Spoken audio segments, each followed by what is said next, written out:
देती है और मुड़ के अपने रूम की तरफ जाने लगती है। पर अभी वो टीवी से कुछ ही कदम दूर गई थी कि टीवी पीछे से अपने आप चल पड़ता है।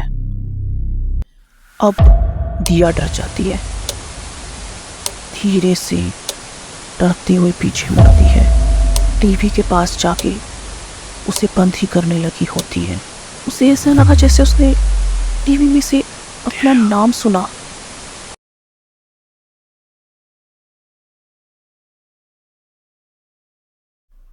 तभी उसे सुरभि का कॉल आता है। वो उसे बताती है कि डॉक्टर ने उसे घर जाने की परमिशन दे दी है। यश उसी टाइम हॉस्पिटल के लिए निकल जाता है। वहां दिया की हेल्थ डाउन होती जा रही है। वो बहुत ज़्यादा वीक फील कर रही है, इसलिए वो डॉक्टर के पास जाती है। डॉक्टर को विजिट करने के बाद जब वो घर वापस पहुंचती है, दरवाजे के बाहर नेहा उसका वेट कर रही है। नेहा दिया की हाफ सिस्टर है, जो अपनी माँ के साथ दिया के घर से थोड़ा ही दूर रहती है। दिया जब बहुत छोटी थी तो उसकी मॉम की डेथ हो गई थी।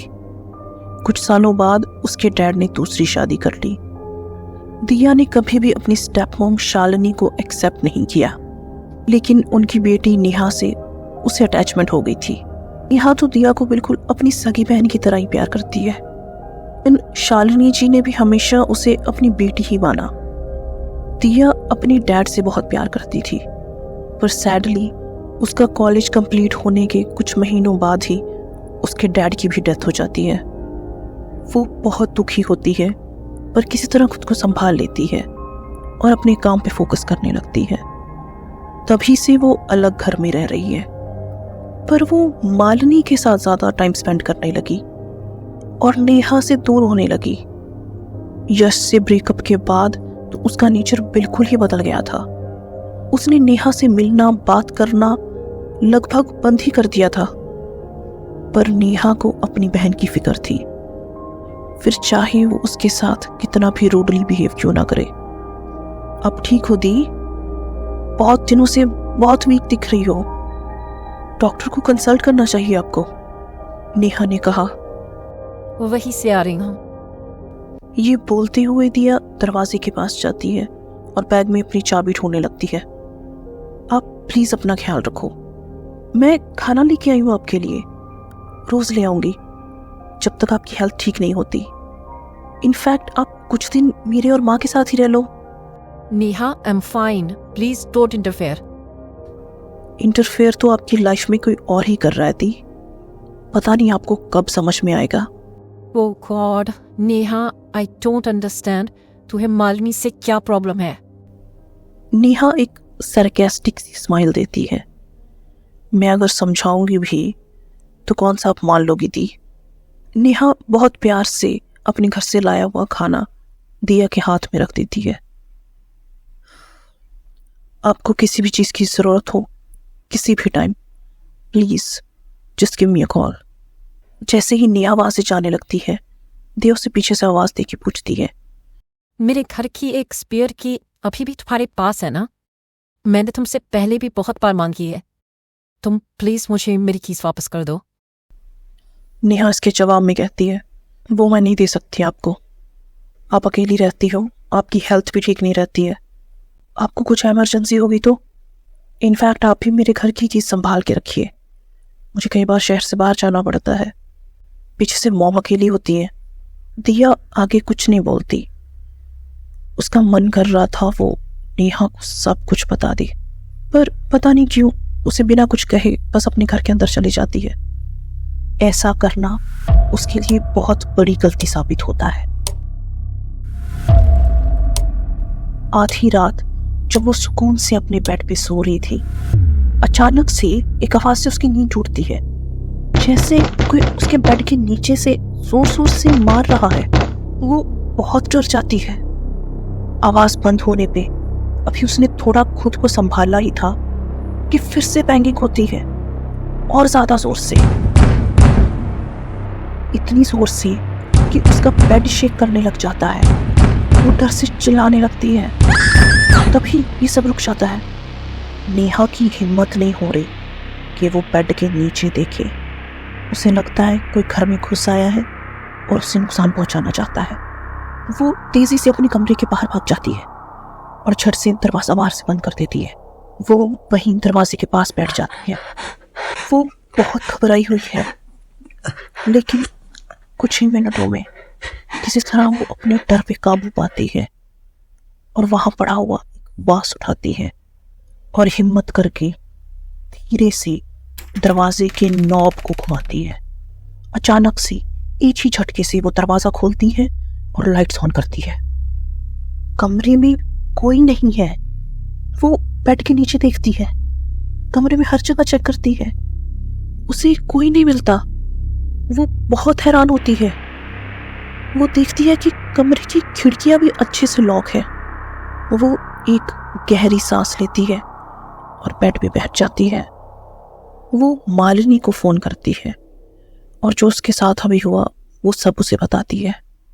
वो उसे पूछती है कि कहीं ऐसा तो नहीं कि जो ब्लैक मैजिक उन लोगों ने किया है उसका उल्टा असर इसी पे हो रहा है। मालिनी इस बात को झुठला देती है और कहती है कि वो तांत्रिक से मिलेगी और इस प्रॉब्लम का सलूशन निकाल लेगी। असल में उस तांत्रिक का दिया के साथ डायरेक्ट कोई कनेक्शन नहीं था। अगर दिया को कुछ पूछना बताना होता था तो वो मालिनी के थ्रू ही होता था। दिया को उस रात बिल्कुल नींद नहीं आती। अगले दिन एक पुलिस इंस्पेक्टर यश के घर पे आते हैं और वो उसे बताते हैं जिस आदमी ने सुरभि पे अटैक किया था वो अरेस्ट हो चुका है। वो एक चोर है। वो चोरी करने के इरादे से घर में घुसा था। उसे लगा था घर में कोई नहीं होगा, बट अचानक से सुरभि को देख के वो डर गया था, इसलिए उसे मार के वो वहां से भाग गया। थोड़ी देर बात करने के बाद पुलिस इंस्पेक्टर वहां से चले जाते हैं। जैसे ही यश दरवाजा बंद करके पीछे मुड़ता है तो दिखता है कि सुरभि लगेज बैग्स के साथ उसके सामने खड़ी है। वो गुस्से से उसे घूर रही है और एकदम से चिल्लाती है, I am done with you. तुम्हें मैंने कितनी बार बताया इस घर में मुझे अजीब अजीब चीजें दिखती हैं। तुमने कभी मेरा यकीन नहीं किया। और कल फिर तुम मुझे अकेला हॉस्पिटल में छोड़ के चले गए। मैं कितनी बार बताने की कोशिश की कोई हमें नुकसान पहुंचाना चाहता है, बट यू नेवर केयर्ड। तुम्हें मेरी सेफ्टी की भी फिक्र नहीं है। ओ कम ऑन सुरभि, तुम पे अटैक करने वाला एक आदमी है, नॉट सम घोस्ट और डीमन। और ये जो अजीब अजीब चीजें दिखती हैं ना तुम्हें, वो हेलुसिनेशन है तुम्हारे ड्रग अब्यूज की वजह से। और मैं एडिक्टेड क्यों हुई थी? क्योंकि मेरा मिसकैरेज हो गया था और मुझे डर था कि अब बच्चा तो रहा नहीं, तो तुम तो भाग के अपने एक्स के पास चले जाओगे। स्टॉप इट, फिर से वही सब मत शुरू करो। तो मेरे साथ सिर्फ उस प्रेगनेंसी की वजह से थी। तुम तो हमेशा से ही अपनी एक्स के पास जाना चाहते थे, कर नहीं पा रहे थे ना। You are stuck with me. 6 महीने हो चुके हैं मिसकैरेज को, अभी भी तुम्हारे साथ हो ना।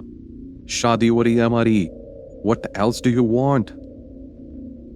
जो प्यार तुम्हारी आंखों में दिया क्यों नहीं दिखता है, वो तुम मुझे कभी नहीं दे सकते। ऐसा कुछ नहीं है। तुम्हारी गलती नहीं है यश, तुमने कभी मुझसे प्यार किया ही नहीं। अब मैं ये बात एक्सेप्ट कर चुकी हूँ। तुमसे एक्सपेक्टेशंस रख के मैं सिर्फ खुद को ही हर्ट कर रही हूँ। सुरभि अपना बैग उठाती है, दरवाजे से बाहर चली जाती है। एक बार पीछे मुड़ के यश को देखती है। इस रिश्ते से तुम आजाद हो। ये कहते ही वो दरवाजा बंद करती है और वहां से चली जाती है। यश खामोश खड़ा उस दरवाजे को देखता रहता है। उधर मालिनी दिया को उसके घर पे मिलने जाती है। दिया बहुत ज्यादा वीक दिख रही है। उसकी आईज के नीचे बहुत ज्यादा डार्क सर्कल्स हैं। उसकी स्किन भी बहुत ज्यादा पेल दिख रही है। मालिनी उसे अपनी हेल्थ का ख्याल रखने के लिए कहती है और उसे बताती है कि वो तांत्रिक से मिली थी। उसने उसकी सेफ्टी के लिए कुछ तो रिचुअल किया है, तो अब उसे टेंशन लेने की जरूरत नहीं है। अगर कोई नेगेटिव एनर्जी उसके घर में घुस भी गई थी तो अब वो उसे परेशान नहीं करेगी। वो उसे कपड़े की एक छोटी सी पोटली देती है और कहती है कि ये उसे तांत्रिक ने दी है उसकी सेफ्टी के लिए। दिया उससे वो चीज़ लेती है और लिविंग रूम में उसके टीवी के नीचे का जो ड्रॉर है उसमें रख लेती है। मालिनी के ये सब कहने से अब दिया के अंदर का जो टेंशन और डर था वो काफी हद तक कम हो गया था। पर ये सब क्यों हो रहा है मेरे साथ? फिर मालिनी उसे जवाब देती है कि उसे कोई आइडिया नहीं है। दिया कहती है, क्या तुम्हें लगता है कि ये सब डार्क पावर से खेलने का नतीजा है? चाहे ये मेरा कर्मा है, मैंने दूसरे का बुरा चाहा और मेरा ही बुरा हो रहा है। Hey, stop overthinking. सब ठीक है, सुर भी ठीक है, उसे कोई ज्यादा चोटें नहीं आई थी, यश भी ठीक है, nobody's hurt.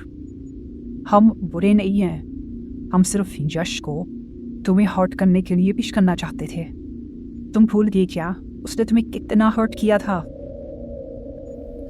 ये सुनते ही दिया की आंखों के सामने पास्ट की वो सब मेमोरीज फ्लैश करने लगती हैं। दिया बहुत खुश थी यश के साथ, सब बहुत अच्छा चल रहा था दोनों के बीच में। और तभी यश को उसके बिजनेस में लॉस होने लग गया। लॉस इतना बढ़ता गया कि उसका बिजनेस बिल्कुल खत्म होने की कगार पे पहुंच गया था। यश इन सब की वजह से बहुत फ्रस्ट्रेटेड और शॉर्ट टेम्पर्ड हो गया था, पर दिया ने हमेशा उसे सपोर्ट किया और पेशेंटली सिचुएशन बदलने का वेट करती रही।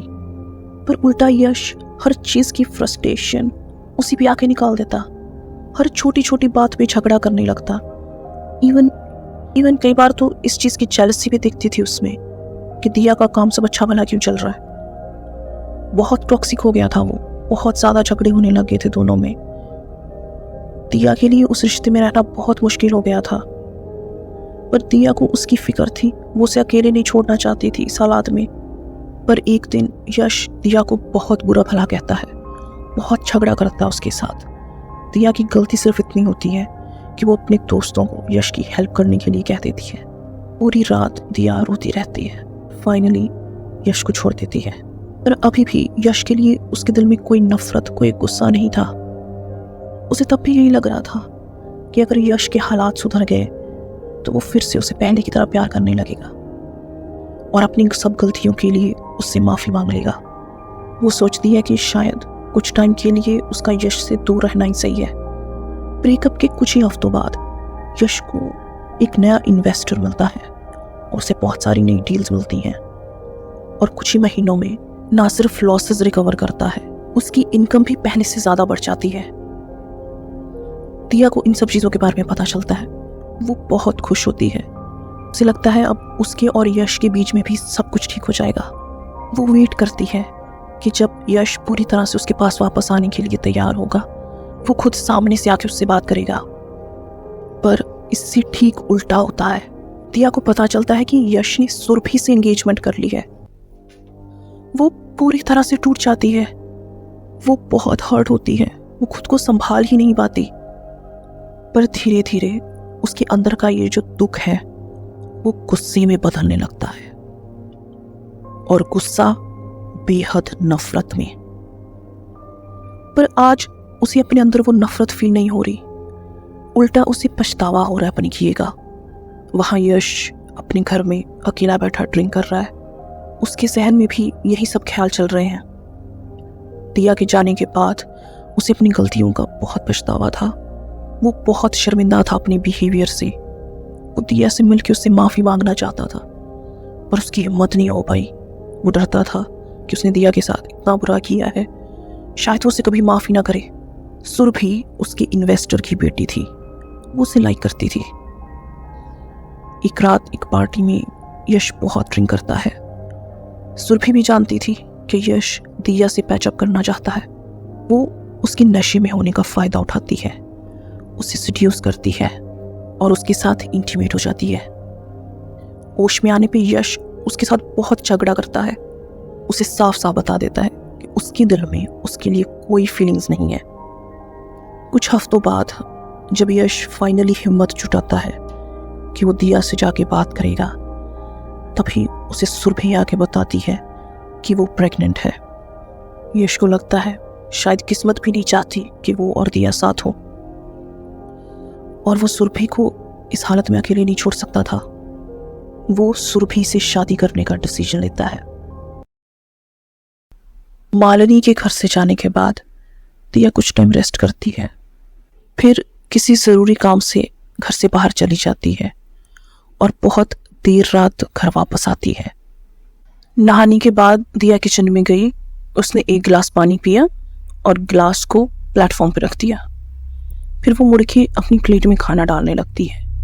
जैसे ही वो वापस अपना गिलास उठाने के लिए मुड़ती है, वो देखती है कि उसका गिलास वहां नहीं है। गिलास अपनी जगह से बहुत दूर पड़ा हुआ था। एक पल के लिए वो घबरा जाती है, पर फिर सोचती है कि शायद वो बहुत थक गई है, उसे वहम हुआ है। वो डिनर करने लगती है। डिनर के बाद वो अपने लिविंग रूम में टीवी देखने लगती है। टीवी देखते देखते उसको नींद आ जाती है और वो टीवी के सामने के काउच पे ही सो जाती है। टीवी अभी भी चल रहा है। अचानक से टीवी पे चल रही वीडियो अपने आप बंद हो जाती है। स्क्रीन स्टैटिक हो जाती है और बहुत तेज आवाज आने लगती है। तभी दिया को नींद में ऐसे लगा जैसे किसी ने उसके सोफे को धक्का दिया हो। वो डर के उठ जाती है और आसपास देखती है। कभी कभी हम जब सो रहे होते हैं तो हमें ऐसा लगता है जैसे हम गिरने वाले हैं या हमें किसी ने धक्का दिया है। दिया को लगता है कि उसे भी शायद ऐसे ही फील हुआ। उसकी नज़र सामने टीवी पे जाती है। वो ज़्यादा बॉदर नहीं करती, उसे लगता होगा कोई टेक्निकल इशू, वो कल देख लेगी। उठ के एकदम से टीवी बंद कर देती है और मुड़ के अपने रूम की तरफ जाने लगती है। पर अभी वो टीवी से कुछ ही कदम दूर गई थी कि टीवी पीछे से अपने आप चल पड़ता है। अब दिया डर जाती है। धीरे से डरते हुए पीछे मुड़ती है। टीवी के पास जाके उसे बंद ही करने लगी होती है। उसे ऐसा लगा जैसे उसने टीवी में से अपना नाम सुना। वो टीवी के और पास जाती है कि ध्यान से सुन सके। तभी उसे फिर से आवाज़ आती है।